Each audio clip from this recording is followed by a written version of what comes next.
Ladies, everyone out there, please give a warm applause to Christopher Dring!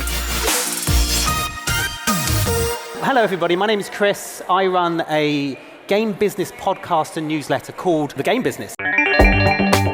If you don't know The Game Business, if you've not heard of it before, it's really good. Honestly, I speak to some legendary video game creators. I've spoken to people like Tim Sweeney, Strauss Zelnick, Sam Lake, Todd Howard, Troy Baker. We do 2 shows a week. It's free, so if you go to thegamebusiness.com, put in your email address, you'll get an alert every single time we have a new episode out. That's me. This morning we have 4 mini interviews for you from very different people and organizations.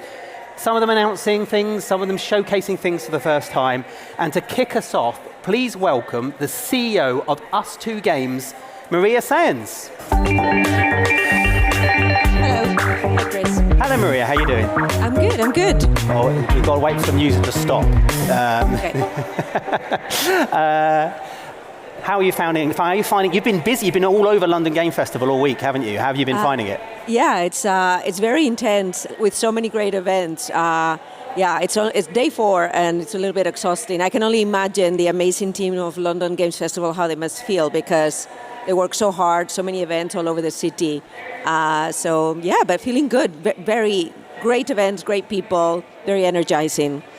You've sort of been involved in London Game Festival, I guess, for quite some time. It's quite amazing what the money it unlocks and the people it brings in. Yeah, I think I joined the advisory group of the London Games Festival maybe like 8 years ago. Wow. Or something like that. And you've seen it go from strength to strength every year. Also learning at what works, what doesn't work, making it better and better every year. Always with this focus of, there's a focus on players and activities that are for players and things that are for business and finance and culture, and so many different aspects to it. But now they've received significant funding from the government and commitment, so that means that I think we're just going to see London Games Festival getting bigger and better every year. Now, Maria, I've walked the floors of New Game Plus. I can't see ustwo. Actually, let's begin by, just in case people don't know who ustwo are. Who are you? ustwo Games is an independent game studio. We're based in London, in Oval, and we are traditionally a mobile developer. Monument Valley is our biggest game. We just launched Monument Valley 3. At the end of 2024, it came out on Netflix exclusively, but then we relaunched it at the end of last year on PC and console and on the app stores.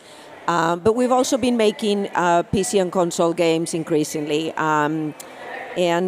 We are also a B Corp, which means we are, as a company, committed to using games and using business for positive impact on people and planet, as well as profit. So, a number of things around us. Yeah. How's Monument? I saw when it was launched on Netflix, and now it's available everywhere. How's that gone? It's gone really well. Obviously, we had certain plans for the game that had to change once the Netflix's plans changed, and so we had to adapt very quickly. But the game has been really well received, and we have such a huge global fan base for Monument Valley. I think between 1, 2, and 3, it's been played by over 160 million people worldwide. So our fans were asking for it to be available in other ways, in other platforms already. So in a way, the fans are happy, we're happy. Well, as I was about to say, I've walked New Game Plus. I can't see ustwo here. Well, so what brings you here? If you look hard enough, you'll find us.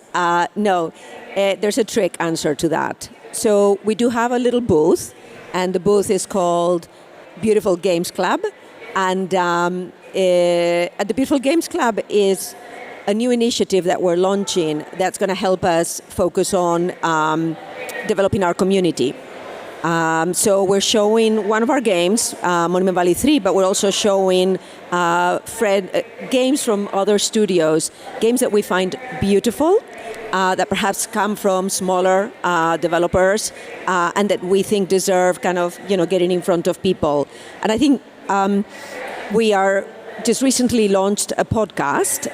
We love your podcast, but we want to have our own. This is one way of us building a closer relationship with our fans and with our players. And there's a number of things that we're going to be trying with the Beautiful Games Club over the coming months to try and build that community.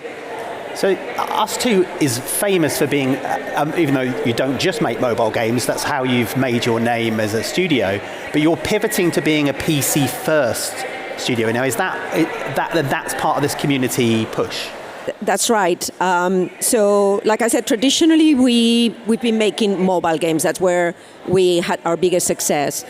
And a few years ago, we realized that we could bring those games to PC and console, as there was an audience for games like ours on those platforms.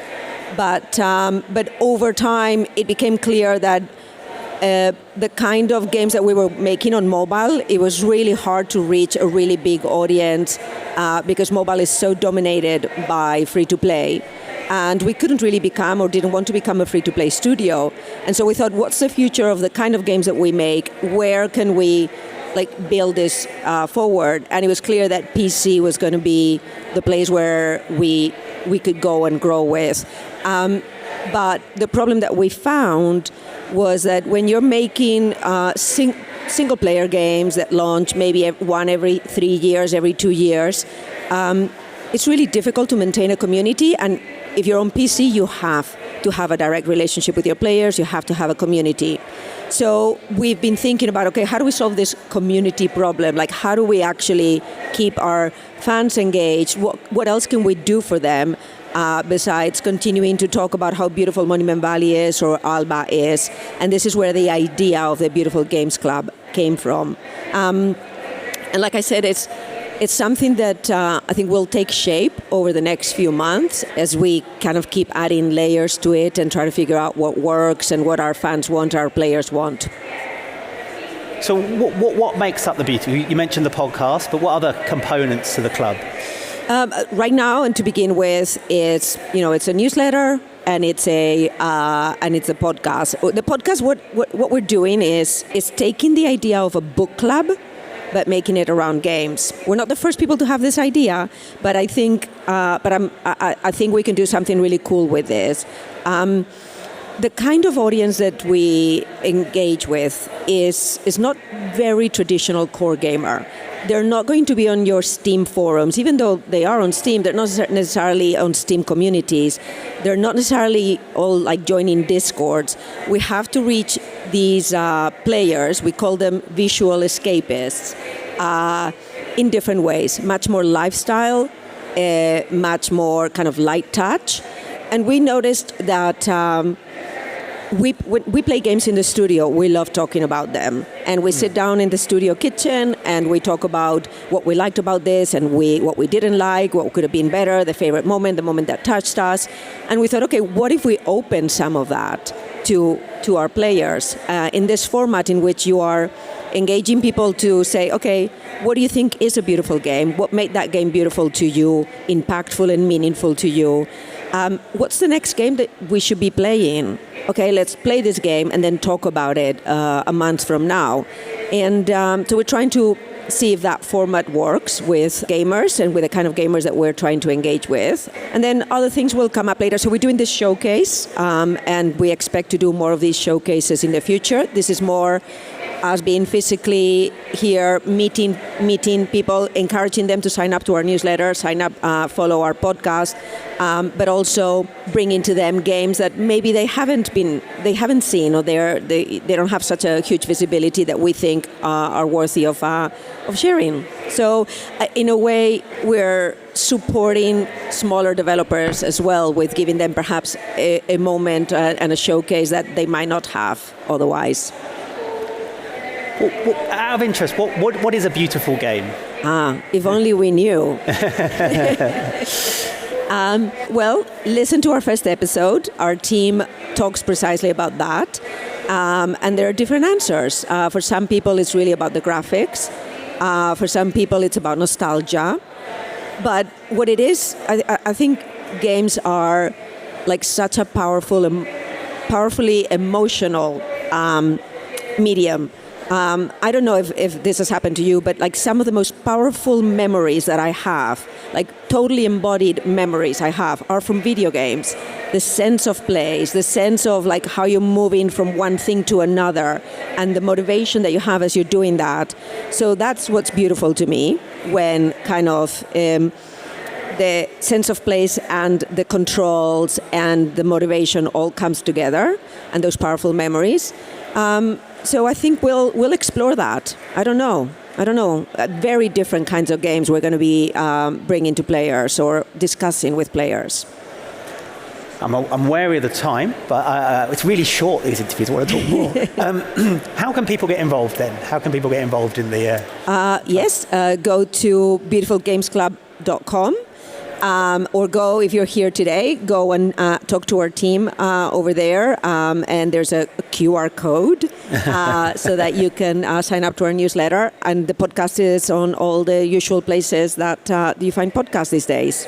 But YouTube is probably, best right now because, it just looks great as well. Great. Well, it's really cool. And where do you hope to see it how do you expect it to develop? Where do you hope to see it in a few years?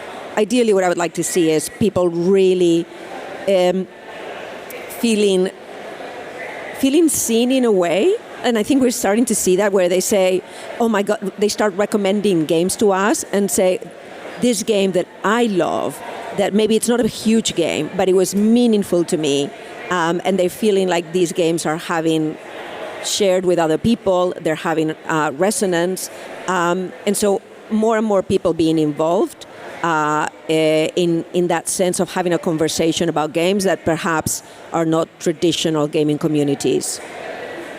Thank you, Maria. Thank you so much for your time. Please give a warm hand to Maria Sayans from us too. Thank you. Our next session was with a very interesting sort of video game company. It is a company called The Line. They are a sort of... Let them tell us all about themselves. Please welcome from The Line, Joanne P. and James. It's a very powerful hat. Both of you have got great hat game going on. Appreciate it. I'm going to start off. I was about to introduce you, but I think you might do a better job of that. Who are you? Hey, who are we? Is the mic on? It is. You hear me? Yeah, okay, good. So, who are we? We are a small creative studio based here in London. We've been running for about 8 years now, and I think we're probably best known for... So we create games-related content across a spectrum of commercial work or media marketing materials for people like Riot and Blizzard and Tencent. Then we also adapt game IP into linear storytelling, so series and features. And then alongside that as well, we do our own development in the indie space. You're also responsible for the Games Festival London Robot, right? Is that right? Yeah. So we were pitching our game out at the festival last year, and at the end of that, we got collared by Michael, who was like, "Any chance you could?" And we were really happy to do that. As I said, we're based in London, also wanting to sort of have a larger presence in the game space. So it was a really great partnership to be able to provide the artwork and try and help raise the profile of the festival itself. Okay, well, let's talk about so you do trailers, you've done cinematics, you do artwork, but here you are with a game. Tell us about this. Okay, well, I'm going to hand you over to OnePay for the game. Okay. Yes, my moment to talk about the game. So this is a game we have been working for a couple of years, and it's called That's a Peck. It's based on a character I created like back in 2020. It's this little guy, you can see him here. It's a little goblin cursed with immortality. He cannot die. So at some point I had like a little short film, I pitched it to the guys at The Line. I worked there as a director. And we had the idea of like, why not turning this into a game? And the challenge was like, how the hell do you get an immortal character to work in a game? Because dying is the main thing that happens in every game, is the main challenge. So we came up with the idea of what if dying is the thing you need to do? That what if every time you die, you get a power out of it, and that's the thing that allows you to continue. So the log line of the game is like the game where the only way to win is to die. So you have to keep killing Peck to get powers so you can continue playing and you can save his little goblin friends. So that's the game. So how did you go from doing the works that you do in cinematics and so forth to getting a game made and signed? I understand that you were a part of the accelerator program with Games London, is that right?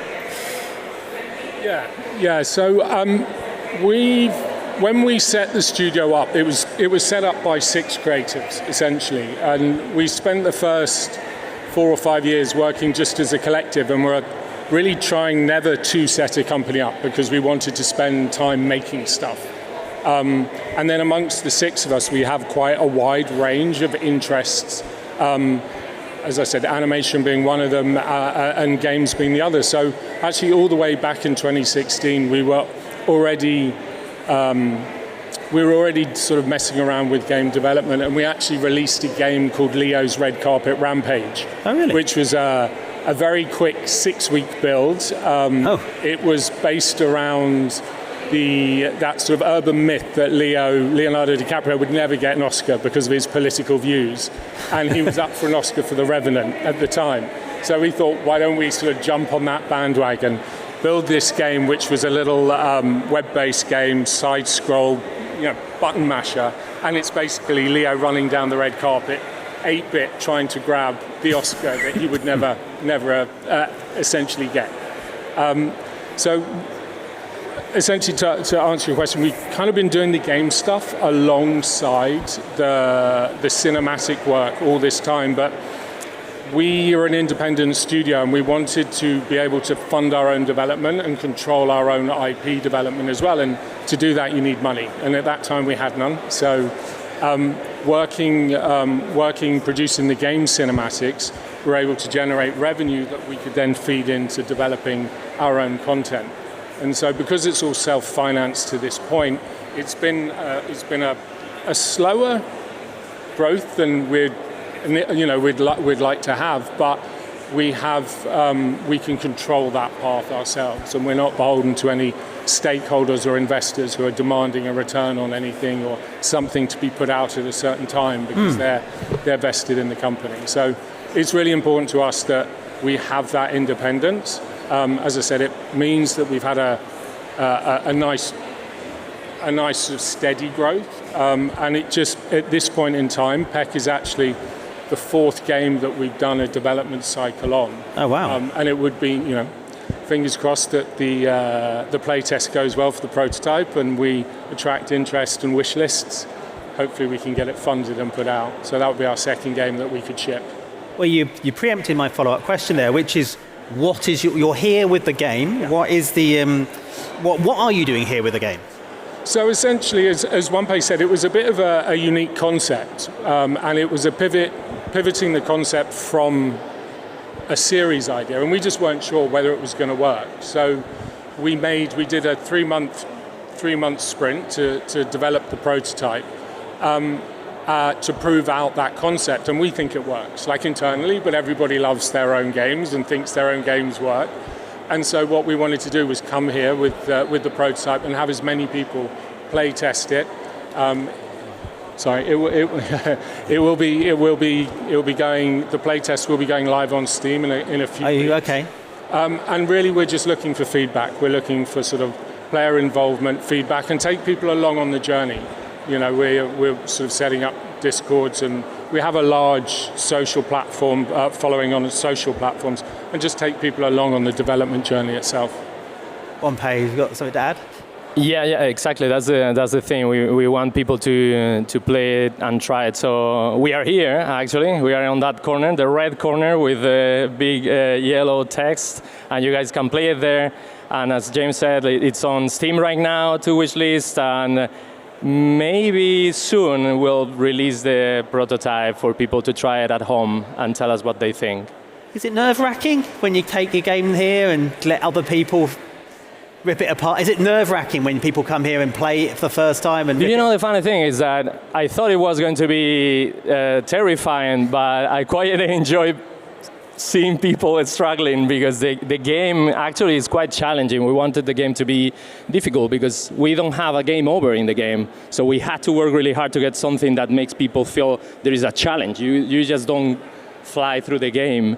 And when they get to a specific point of the prototype that is super hard, I quite enjoy seeing them frustrated and like screaming and everything. So I'm enjoying it. I really like it, yeah. How many people are working on the project? What's your studio like? So in the artistic part, everything in the prototype right now, I have animated the thing. Oh, okay. I also did some of the game design, and we had like super cool artists at the studio. Ado, Antoine Perez, they did background art on it, but it was a really small team. In terms of art, it was like 3. And then we collaborated with a studio in Spain called No Name that helped us with all the technical side, specifically the programmer that was this amazing guy. His name is Ayman, and he taught me how to use Unity because I didn't know how. And he taught me everything so I could animate the thing and integrate the animation into Unity and integrate all the art assets into Unity, and I can tell you it was so much fun.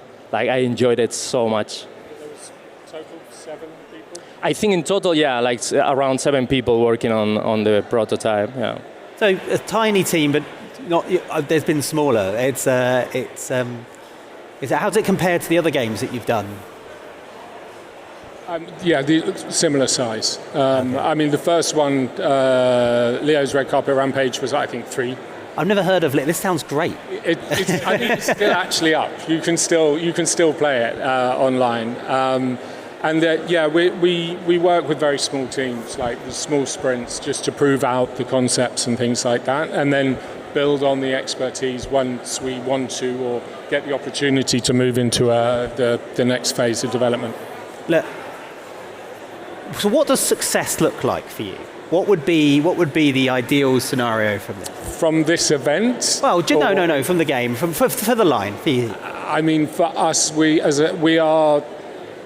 I suppose we're best known in the animation space as a high fidelity 2D studio. We would like our games division to be recognized in the same way. I think that would be the long vision for that. And to have sort of 3 verticals across the company, to have the commercial work doing the cinematics, to be developing series and features, and to have the games running all independently, but under the banner of the line. So that's our long-term vision, and Peck at the moment represents sort of our first real push out into sort of publicly into the game space. So just gaining an audience, gaining a following, wish lists, and then hopefully, tracking down the elusive funding would be the vision for the game, and then to go into full development on it. Wanpei, what would success look like to you? Sorry? What would success look like for you? To make the game. I have to say, like, the thing that we have right now there looks like crazy to me. Like, I've never thought of creating something like that when I was drawing this character on my iPad just for fun to what we have now. I think it's already like a success. But I mean, the success will be to get the support and the funding to make the whole game. Like, if we can get the whole game done, I'll consider myself, I could die then. Happy, I guess. Yeah. Well, we're fastly running out of time, but the game's over there. If you want people to go hands-on with it, is there anything else that you want to tell people about the title before they give it a go? No, I think we want people to kind of come to it cold and get sort of their general reaction or their genuine natural reaction on it. So I won't say too much about it, but just please do come along and have a go, and we'd love to hear your thoughts. Hopefully it's good thoughts, but we do also want to have those constructive criticisms as well. Brilliant. Thank you so much. Thank you. Oh, brilliant. Pin badge, now we're talking. Please give a warm hand to James and Wanpei from the line. Thank you. Thank you. Oh, got a pin badge. That's what I'm all about. That's what these events are all about. Right. Our next session is on something that I'm a little bit obsessed with. It's about data. And to talk us about the Game Insights database, please welcome Kian. Well, thank you. Well, look, the big question we're all dying to know. What is the Game Insights database? The Games Insights database, it's a fantastic first question, thank you, is a visual dashboard for basically all the games data for the UK games industry that you could ever want.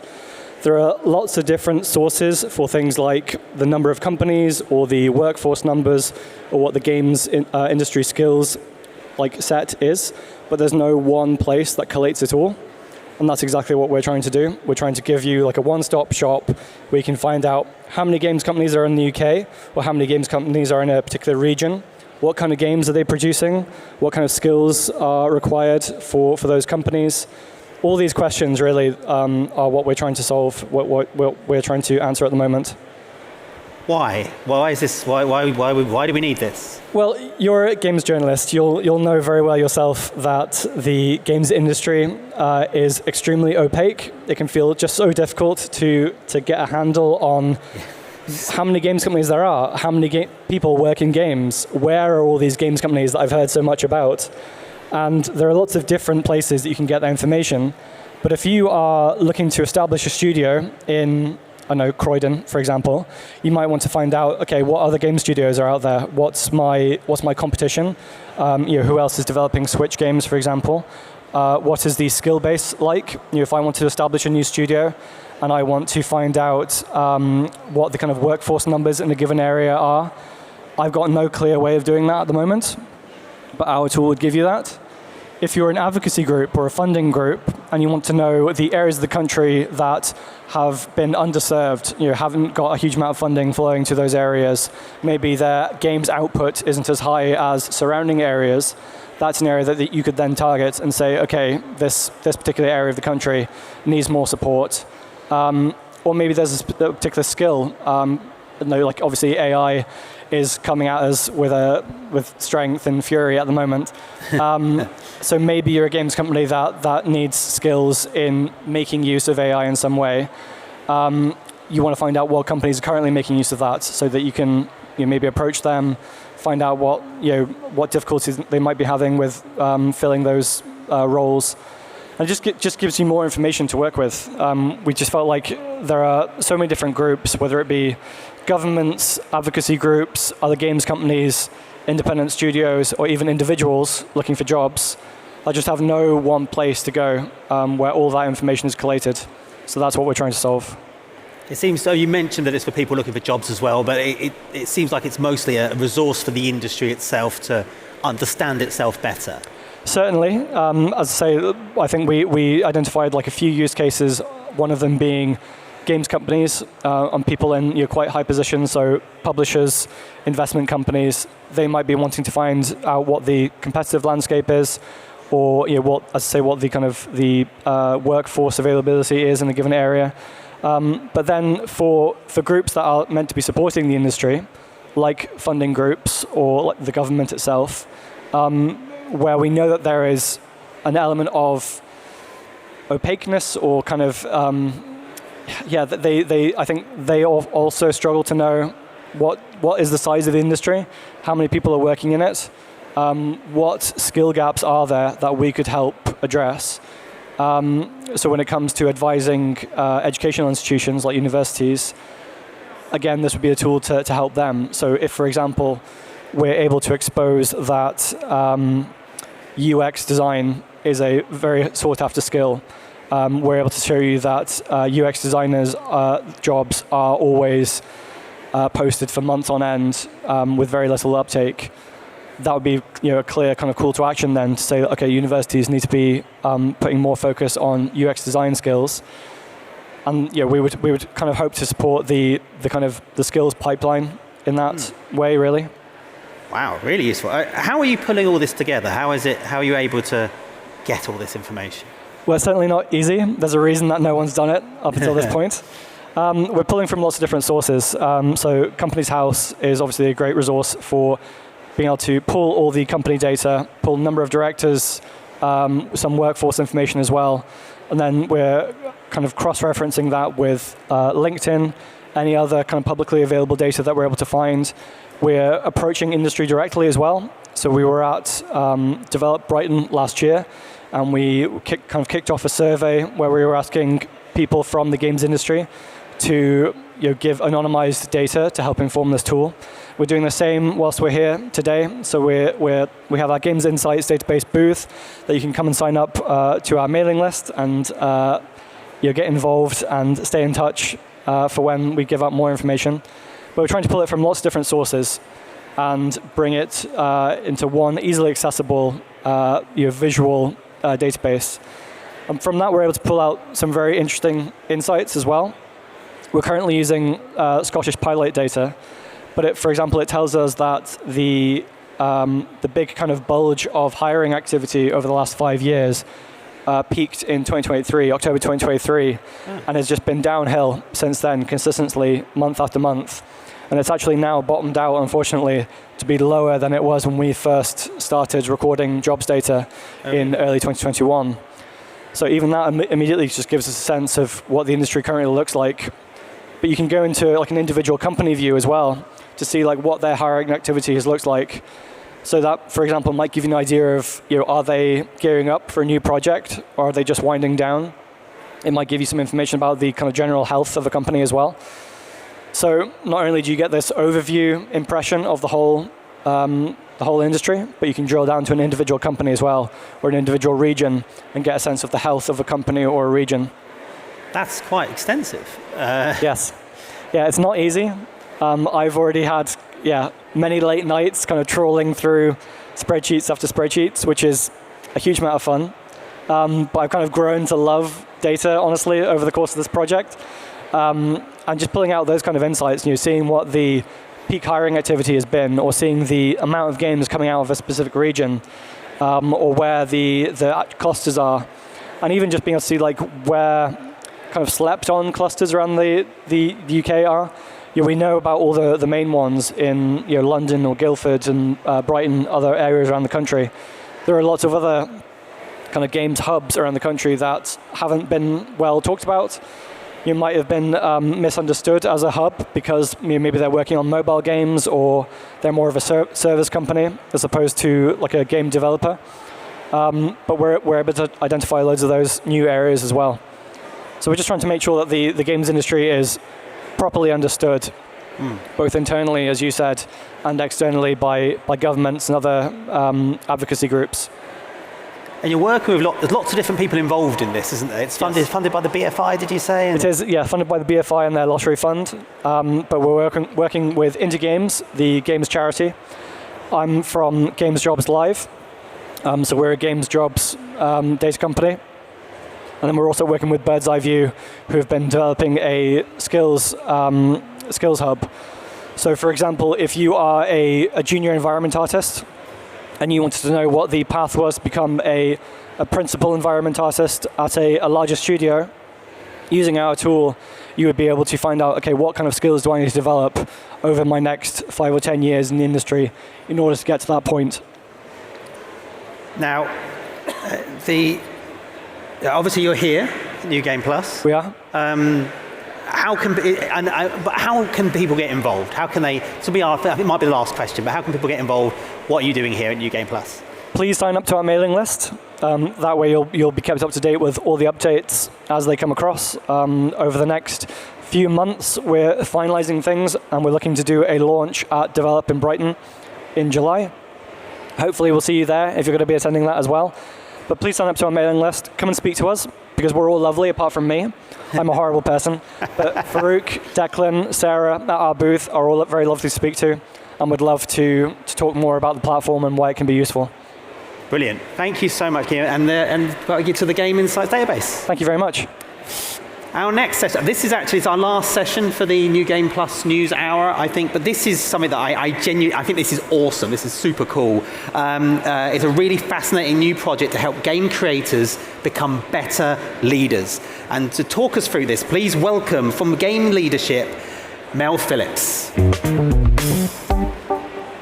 Oh, Oh, this is so cool. Well, look, while that's being set up to take the pressure off, tell us, who is games leadership? Who is Games Leadership? Who are you? Who am I? I don't know. I'm Mel. I'm the founder of Games Leadership, and we exist to champion more intentional leadership in the games industry, and we do that in a number of different ways. We have a training program. We have our signature program, which is a 12-week program called the Blueprint, and that gives leadership training. We have a self-assessment that is free to take on our website that anybody can take, and we do coaching and workshops as well. And we're here to launch our first ever physical product, which is a card game on leadership. This is really cool, but before we even get to that, why is what you do important? Why is this important? So games leadership is my passion project. I still make games. I still work in the industry as an operations director across a number of different indie studios. Why is it important? Because it's something that we don't talk enough about. We have this idea of we design so many things in the game making process. We talk about how are we going to make games, what are they going to look like, but we rarely talk about what's going on in our studios. How do we make a game whilst also looking after our teams? How do we lead in this industry? There's been this excuse that we are a young industry and we don't know any better other than just making games. And I think we have to stop using that as an excuse and take some responsibility and accountability. And we can do that in a way that is actually healthier and more sustainable for our industry. I want to be making games for the next 10, 20, 30 years, and I want to see that grow and feel strong, and that's why Games Leadership exists. Let's talk about this. I'm going to come over and actually sit next to you for this. So this is the Studio Situations. Studio Situations. Yes. Go on, let's fill us in. Give us the pitch. I'll give you the pitch. So the idea is that we're seeing patterns in game studios. We're seeing the same patterns globally as well. It doesn't matter on how big or small the studio is. We're seeing the same issues arise. And one of the things that we're not doing is communicating what's happening and planning ahead for all of the issues that might happen within our studios. So we've created a card game that looks at, gives you a scenario, like a situation, and then you add to it as it changes. And the idea is that you do this with your team, you have a conversation as you go, and you discuss how would we deal with this in real time. And it's based off, so my father is very worried about issues that might happen. So when we go and stay in a hotel, he'll be like, we need to find the fire escapes just in case there's an emergency. And there's some kind of truth, research has shown that if we talk about issues before they happen, you can become more adaptable, you're more flexible, you're more resilient, but only if you've had those kind of plans in place already. So this gives you a really safe way, before the pressure is added and you're in the middle of game making, you can exist and find this situation and talk about it in a way that maybe if and when it happens, you're more prepared. So what do? You start with a situation? Yes, so you take a situation and then you will add an incident. So you've got the original vision holder has left. Oh no. Classic games industry situation. Right, okay. And then you would add to that an additional incident. An incident, so... and the scope has doubled overnight. Right. Typical. Okay, right, okay, I'm now in trouble, right. And then you can add on, so the role and leadership level come together, and that will tell you perhaps this is the person that's left, or perhaps this is who you are as how you're dealing with it. So we've got community and social. So I am sorry, let's just put that Pop them out there so people can see. Can read them.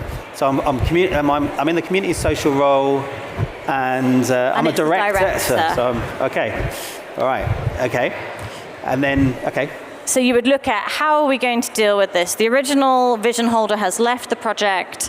The scope has doubled overnight. You are maybe dealing with this from the community and social aspect, and you are the director of that. So you are high up in leadership, having to deal with that situation. Okay. Who do you need to contact first? Who do we need to speak to? How are we going to deal with this issue within our studio? Who needs to know about it? how's the community going to react to that kind of thing? Do we need to make a community? That's great. Like, we're already having this conversation. Do we need to make a community announcement? This is the public thing. How's it going to affect game release? You know, do we need to speak to the team? Do they know? Yeah. How are we going to broach that with the team? By the way, also scope has doubled overnight. How are we dealing with that? Is that something that is going to affect and delay release? Does that need a public announcement if we're looking at community and social? Yeah. And just to make things even more fun, we can add a resource in as well. So if I add that in, you've got a positive resource, which is, don't worry, there's clear documentation within your studio. I don't know if that helps you in this situation. Well, it will help with this for the vision holder. He's documented it clearly, and there you go. So that takes the pressure off slightly. We've got clear documentation and plans for that. And then we always like to just add in, because it's game making, right? You never know what's going to happen next. So a wild card. The team has all caught the lurgy. The team has all caught the lurgy, so everyone's sick. Great. Well, and I guess I seem to have caught the lurgy from that card. Why do it this way? Why do it in this manner? So I think this is a quick way. When you ask me, like, what's happening in leadership in the games industry, I'm like... Dude, there's so many nuances, like where to begin. And it's hard, I think, for us to even have that conversation of what does leadership look like.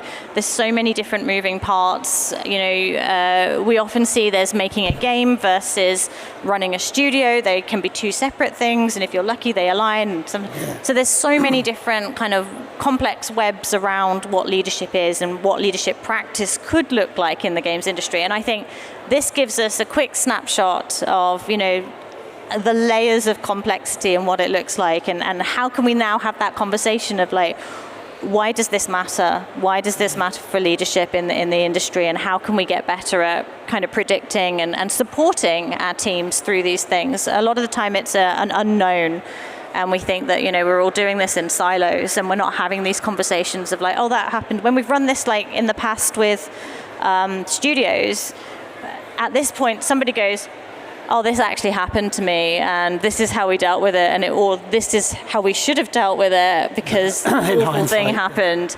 And we've seen a lot of laughter. You know, we want people to kind of laugh about it and be like, oh, we can, but at the same time, can we learn from that? Can we learn from our shared experiences? Because we often don't share those. We don't talk about it.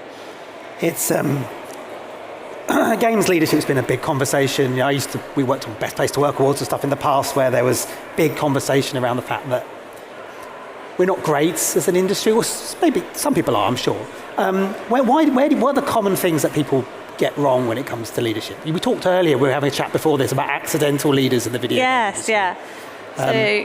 Historically, we're an industry of accidental leaders. You know, somebody leaves, classic like this, and often the way to deal with that is we look at whoever's been there longest and we say, well, congratulations, you're now the director, you're now taking their place, and we're not having that you know, they take on all the responsibilities, and sometimes that works great, but often they are under-resourced and under-supported in that space. Nobody goes, well, this is how you lead. It's just, congratulations, here's the title. Or if you want more money, you have to take on people management roles, and so it's about having that awareness of, like, what does that look like? We can provide support, but so far as an industry we haven't, and that's why we end up with all of these kind of accidental leaders, and sometimes it's a grieving process. So I see a lot of leaders who, you know, I really wanted to make a great game, and